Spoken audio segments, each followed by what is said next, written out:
आनंद अनंत चौथा ज्ञान स्वरूप है, कहे वेद और संत। सबसे श्रेष्ठ ज्ञान स्वरूप है, केवल स्वरूप जिसे कहते हैं, आत्म स्वरूप प्राप्त करना।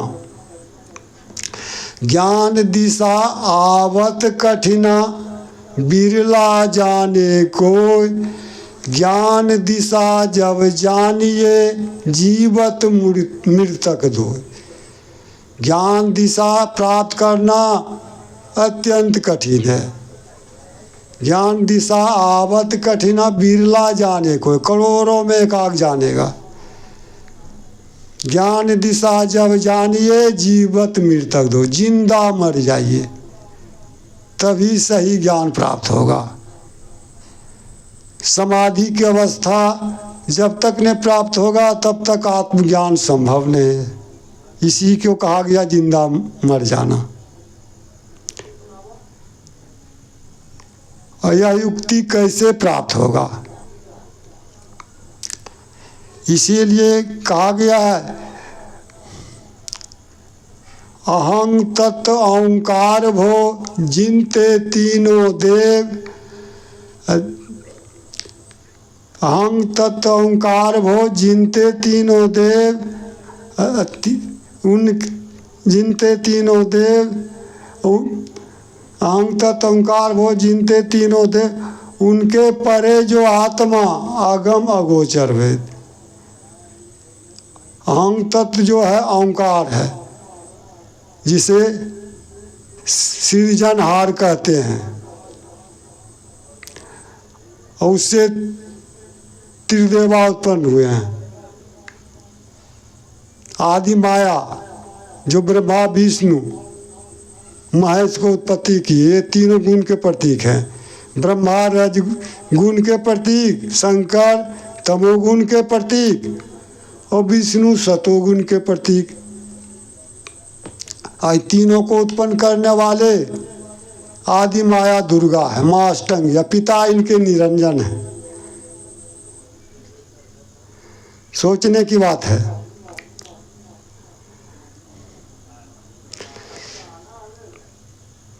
तीन गुण की भक्ति में भूल गयो संसार, कहे कबीर सतनाम बिनु, कैसे उतरे पार। तीन गुण की भक्ति में भवसागर में डूब गयो संसार, कहे कबीर सतनाम बिनु, कैसे उतरे पार। कैसे भवसागर का पार होगा।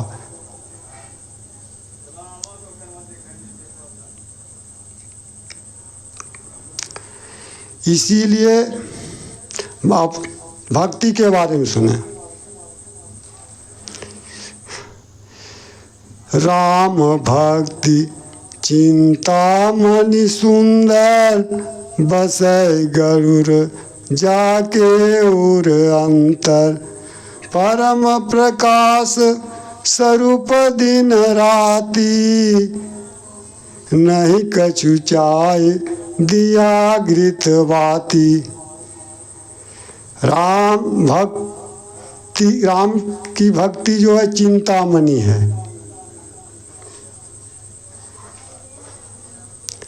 हे गुरु जी, ये भक्ति जिसके हृदय में बसती है, बस जाती है, उसके लिए कोई दिया घृत बाती जलाने की आवश्यकता नहीं है। चूँकि मणि है तो स्वयं प्रकाशवान है, मणि बुझने की चीज न है। और जिसके पास पारस मणि है तो क्या दुखी रह सकता है, कभी दरिद्र संभव नहीं। न तो इसको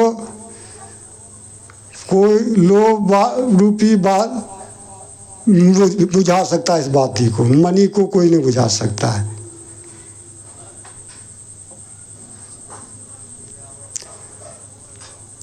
तो ये भक्ति को प्राप्त करने की युक्ति क्या है, तो गोस्वामी तुलसीदास जी ने लिखे हैं।